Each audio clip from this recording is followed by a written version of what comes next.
ये जो लास्ट में हमने रिजल्ट था, वो रिजल्ट हमारा क्या था? E इज इक्वल्स टू, देखो यहाँ पे के क्यू इंटू या 2 इंटू, यहाँ पे लिख लिया क्यू, सॉरी वेट, के into 2k into Q into twice L, right, and divided by x cube. मुझे बताइए ये q इंटू ट्वाइस एल क्या हो जाएगा?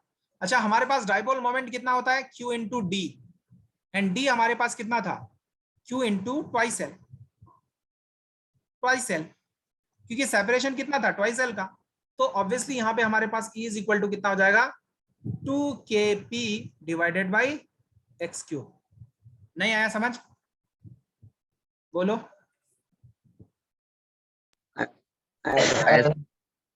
तो ये है बेसिकली। अब सुनो बच्चों, एक चीज और मैं बताना चाह रहा था कि यहाँ जो डाइपोल मोमेंट का जो डायरेक्शन होगा, डाइपोल मोमेंट और सी, ये है हमारा डाइपोल। और एक्सियल पोजीशन पे आपको कभी पूछा जा सकता है कि एक्सियल पोजीशन पे बच्चों अगर देखोगे तो सबसे पहला, सर ये डाइपोल मोमेंट का हमारा डायरेक्शन है, this is the direction of dipole moment, right, ये पी का डायरेक्शन है। और एक्सियल पोजीशन पे इलेक्ट्रिक फील्ड का डायरेक्शन हमें कहाँ मिला? किधर मिला? एक्सियल पोजीशन पे सर इलेक्ट्रिक फील्ड का डायरेक्शन किधर मिला? तो इलेक्ट्रिक फील्ड का डायरेक्शन भी उधर ही मिला। इलेक्ट्रिक फील्ड का डायरेक्शन भी सेम डायरेक्शन में, नेट इलेक्ट्रिक फील्ड देखो इधर ही मिला। अगर आप देखेंगे तो सर एट एक्सियल पोजीशन, ये नेगेटिव चार्ज था, दिस वाज पॉजिटिव चार्ज। तो eight axial position,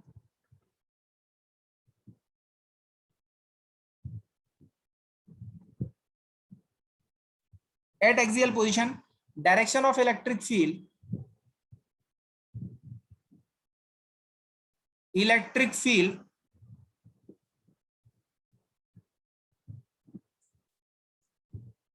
and dipole moment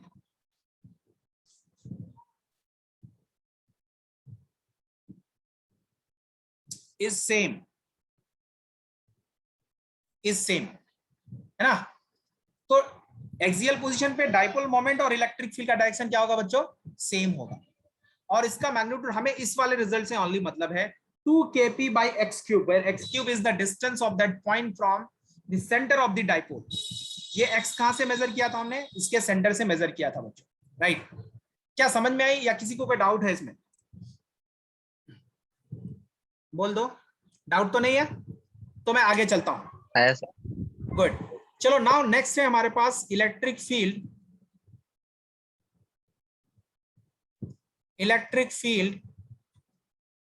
due to a dipole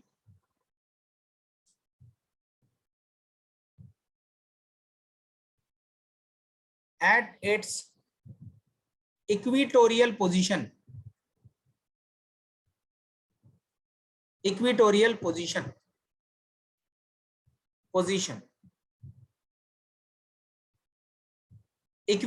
position पे हमें इसका इलेक्ट्रिक फील्ड देखना है बच्चों।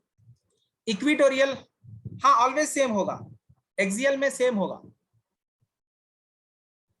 ठीक है। इक्वल एंड अपोजिट चार्ज अगर नहीं होगा तो वो डाइपोल फॉर्म करेगा ही नहीं, ठीक है। हाँ ठीक है। अब यहां देखो हमारे पास यहाँ पे दो चार्जेस हैं। सपोज बच्चों हमारे पास दो चार्जेस है लाइक दिस। एक चार्ज ये है एंड दूसरा चार्ज यहां से ट्वाइस एल डिस्टेंस पे है। इसको भी मैं ट्वाइस एल ही मान लेता हूं, डी को, राइट, दिस वन। देखो ये वाला ना आपने देखा हुआ है, आपको लगेगा कि ये सर जाना पहचाना सा है। ये माइनस क्यू है और ये प्लस क्यू है। इसका सेपरेशन है, सेपरेशन इज ट्वाइस एल,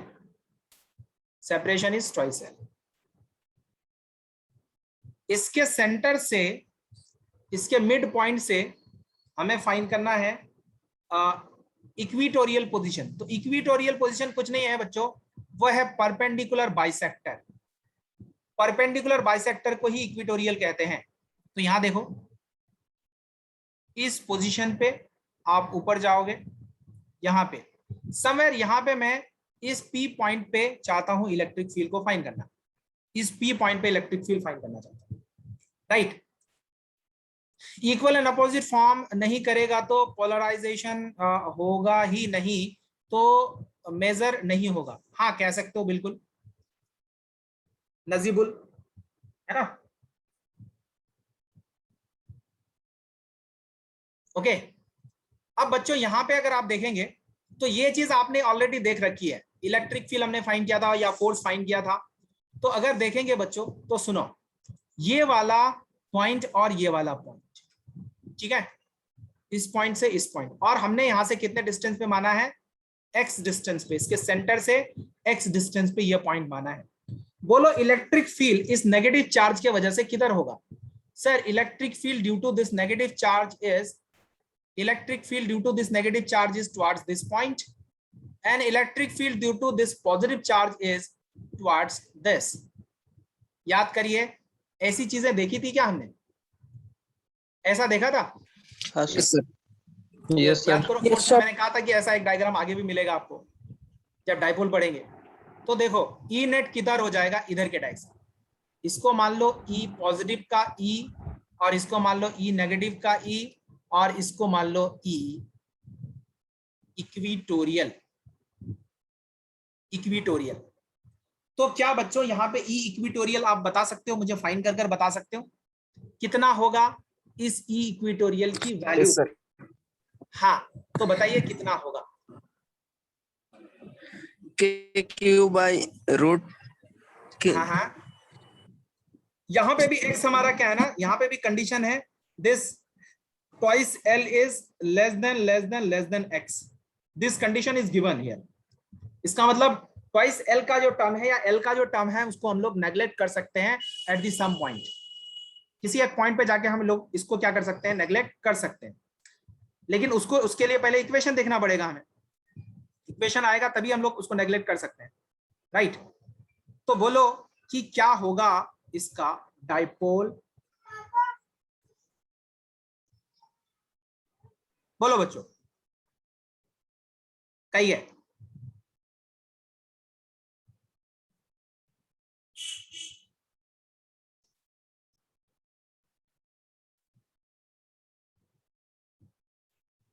नहीं ये इक्विलेटरल ट्राइंगल नहीं है जुनैद, ये this is not equilateral triangle. देखो ये ट्वाइस एल, ये एक्स है, तो ये दोनों तो लेंथ सेम होगा, बट ये ट्वाइस एल के बराबर है इसकी कोई गारंटी नहीं है। और आपको पता है कि ये ट्वाइस एल बहुत ही स्मॉल है एज कंपेयर टू एक्स, तो एक्स तो बहुत बड़ा है। This is not an equilateral triangle, right. तो मैं बता देता हूं, सुनो, मान लो ये थीटा है हमारे पास,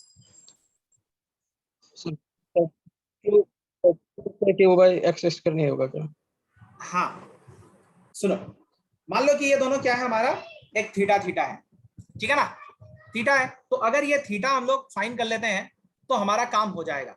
बच्चों एक चीज और देख सकते हो आप लोग, ये वाला माइनस क्यू चार्ज की वजह से है और ये वाला प्लस क्यू चार्ज की वजह से है ना। तो इसके दो कंपोनेंट्स होंगे, इसका भी दो कंपोनेंट, इसका भी दो कंपोनेंट, एक कंपोनेंट तो ये तो कैंसिल आउट हो जाएगा, है ना। या फिर अगर आप ई फाइंड कर लेते हो तो ई फाइंड कर डायरेक्टली भी कर सकते हो। इसमें ई कितना हो जाएगा, मान लो ये थीटा है, तो बच्चों ये वाला एंगल भी तो थीटा होगा, दिस एंगल थीटा होगा या नहीं होगा, होगा ना। तो ये आर की वैल्यू तो हम लोग फाइंड कर सकते हैं ना, ये आर की वैल्यू फाइंड कर सकते हैं, ये आर की वैल्यू फाइंड कर सकते हैं, ये आर तो डायरेक्टली हो जाएगा, यानी तो कंपोनेंट में ब्रेक कर कर भी कर सकते थे। तो सर ई अगर लिखोगे यहाँ पे तो ई कितना हो जाएगा, this E can be written as, देखो ई की वैल्यू वो हम लोग वो वाला इक्वेशन यूज कर देंगे ना, 2e cos थीटा बाई 2 वाला इक्वल वाला। तो यहाँ पे e कितना हो जाएगा, k q divided by r square, and r कितना है बच्चों मुझे बताओ, r कितना है, this k q divided by root over कितना हो जाएगा, x square plus l square. हाँ बोलो, है ना। हाँ सर, ठीक है ना। तो ये हो गया बेसिकली हमारे पास ये वाला, या फिर आप इसको कह दो के q divided by x square plus l square बच्चों, ये हो गया ई। नाउ ई नेट अगर लिखोगे, है ना, ई नेट अगर लिखोगे बच्चों तो आपको याद होगा वेक्टर में भी हमने पढ़ा था और अभी अभी हमने कुछ दिन पहले यूज भी किया था जब इलेक्ट्रिक फील्ड फाइंड किया था। फोर्स फाइंड किया था। इक्विटोरियल, ई इक्विटोरियल को मैं क्या लिख सकता हूँ, देखो इक्विटोरियल को मैं लिख सकता हूँ 2e cos थीटा 2 थीटा, हाँ 2 थीटा बाई 2, या फिर cos थीटा कह दो डायरेक्टली, क्योंकि यहाँ पे 2 थीटा है, तो sir 2e cos theta, 2e cos theta. तो सर यहाँ पे 2e तो हमने फाइंड कर रखी है, k q divided by x square plus l square बच्चों, एन इंटू कॉस थीटा। बताओ कॉस थीटा कितना होगा, cos theta l by r होगा क्या, कॉस थीटा ये थीटा एल बाई आर, तो सर ये l divided by r, n r कितना है, आर तो ऑलरेडी हमने देखा है root over square plus l square. कोई तकलीफ बच्चों, आई डोंट थिंक कोई तकलीफ होनी चाहिए। तो यहाँ पे देखो 2kql डिवाइडेड बाई कितना हो जाएगा, ये x square plus l square की पावर 3/2 होगा क्या, बोलो। अगर यहाँ पे एल को मैं नेग्लेक्ट कर दूं, एल को नेग्लेक्ट कर दूं तो हमारे पास रह जाएगा क्या रिजल्ट, देखो यहाँ पे एल को नेग्लेक्ट करने पर बच्चों क्या रह जाएगा, 2kql डिवाइडेड बाई एक्स की पावर 3/2, तो यहाँ पे रह जाएगा एक्स क्यूब। क्या किया मैंने, नेग्लेक्टिंग एल, एल है ना, बिकॉज क्या था, L is twice L is less than x था। क्या यहां तक समझ में आई, ई इक्विटोरियल, बोलो ये वाली बात समझ में आई बच्चों, बोलना पड़ेगा तभी मैं आगे बढ़ूंगा, वरना बढ़ूंगा नहीं। क्लियर है, क्लियर है, गुड, वेरी गुड। अब देखो sir Q into twice L क्या हो जाएगा, A into Q into twice L, क्या वो P हो जाएगा, तो वेरी गुड सर, अब तो आ गया बहुत सिंपल सा। ई इक्विटोरियल अगर देखोगे बच्चों, equi that is equal to K into Q into twice l divided by x cube, तो यहाँ पे हो गया sir K P divided by x cube, क्योंकि सर डाइपोल मोमेंट कितना है, K into twice l, sorry Q into twice l, तो E equatorial हो गया बच्चों हमारे पास, इक्विटोरियल हो गया this much, this much, this much is the answer. तो बच्चों एक बात बताओ, अब मुझे ध्यान से एक बात बताना, सर एक्सियल और इक्विटोरियल के बीच में क्या रिलेशन है, सर एक्सियल पोजीशन पे 2kp बाई एक्स क्यूब है और इक्विटोरियल पोजीशन पे kp बाई एक्स क्यूब है। इसका मतलब सर इक्विटोरियल पोजीशन में फील्ड क्या है, half of the axial, equatorial position पे field is half of the axial, right. And direction की बात करो, अगर डायरेक्शन की बात करो तो सर डायरेक्शन डाइपोल मोमेंट का जो डायरेक्शन होगा, जो डाइपोल मोमेंट का डायरेक्शन होगा उसके अपोजिट, यहां पे डाइपोल मोमेंट है हमारा, ये है डाइपोल मोमेंट P, सर जो P का डायरेक्शन होगा क्या उसके अपोजिट डायरेक्शन में इलेक्ट्रिक फील्ड का डायरेक्शन है या नहीं है, बिल्कुल है सर। तो सर एक्सियल पोजीशन पे इलेक्ट्रिक फील्ड का डायरेक्शन और डाइपोल मोमेंट का डायरेक्शन सेम था, लेकिन इक्विटोरियल पोजीशन पे इलेक्ट्रिक फील्ड और डाइपोल मोमेंट का डायरेक्शन क्या है बच्चों, अपोजिट है, बिल्कुल दोनों अपोजिट है, राइट। तो बच्चों ये है हमारा electric field due to a dipole. तो हमारे लिए इंपॉर्टेंट क्या चीजें हैं, हमारे लिए important only these two relations, इसके अलावे ओनली बोर्ड्स के लिए बाकी रिजल्ट इंपॉर्टेंट है, अदरवाइज नीट के लिए अगर देखो तो ये दोनों रिजल्ट और जो मैंने आपको ये डायरेक्शन बताया, ये डायरेक्शन ओनली इंपॉर्टेंट है हमारे लिए। Are you getting my point. तो बच्चों एक HW में दे देता हूं, बेसिकली एक क्वेश्चन मैंने लिया नहीं तो उसको मैं HW दे देता हूं, इसको आप लोग घर से कर लेना, सिंपल सा क्वेश्चन है। HW मान लो कि हमारे पास x एक्सिस है और y एक्सिस है, this is x axis and this is y axis suppose, right. अच्छा यहाँ पे मैंने कुछ चार्जेस को प्लेस कर दिया, सपोज यहाँ पे एक चार्ज है, यहाँ पे एक चार्ज है, यहाँ पे एक चार्ज है और यहाँ पे एक चार्ज है, राइट। यहाँ पे प्लस Q चार्ज है, यहाँ पे प्लस Q चार्ज है और यहाँ पे -2Q चार्ज है। अब आपको सोचना है, और ये सेपरेशन D है, this separation is D and this separation is also D, D, this is D, this is D। तो आपको फाइंड करना है बच्चों find net dipole moment, find net dipole moment, find net dipole moment. तो आपको इसको सोचना है कि कैसे होगा, right. This is your SW बच्चों। आज के लिए इतना काफी है, मैं आज यहीं पे स्टॉप करता हूं। नेक्स्ट क्लास में इससे आगे डिस्कस करेंगे, और घबराना नहीं है बच्चों, ठीक है ना, सारी चीजें हो जाएंगी, डोंट वरी अबाउट इट, ठीक है ना। हाँ, XY डायरेक्शन में आएगा। Okay then, thank you, bye, take care. मैंने PDF ले लिया है, मैं भेज दूंगा PDF। ओके, ये क्या हो रहा है, ये एंड क्यों नहीं हो रहा है?